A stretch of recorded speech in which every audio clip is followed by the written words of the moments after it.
dan syabas diucapkan kepada rakan niaga dan juga pengedar-pengedar dunia sunnah sebab berjaya sampai ke tahap ini.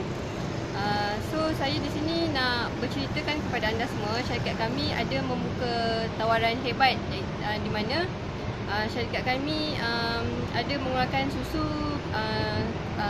kambing berperisa coklat kurma Arab, di mana susu ni menjadi minuman kegemaran dunia. Okey.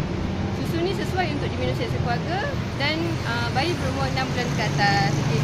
Dan di mana set ini juga dikenali sebagai set ikhtiar zuriat. Okey, set ikhtiar zuriat. Okey.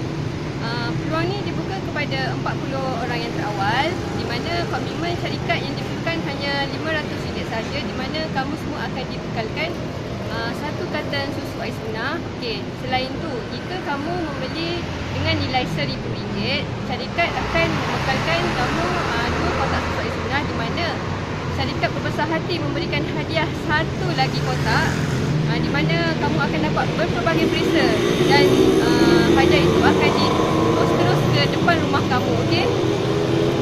So saya di sini berbesar hati untuk supaya anda join kami dekat syarikat sunnah, kerana syarikat kami sangat berprestij. Okey.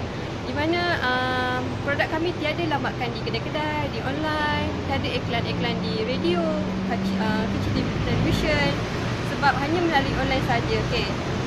Saranan saya yang menonton supaya join kami, sebab kami sama-sama ingin bantu satu sama lain, dapat meningkatkan taraf hidup, dapat menjana pendapatan sampingan. Okey, dengan sekarang ni macam-macam kan yang nak bayar. Okey.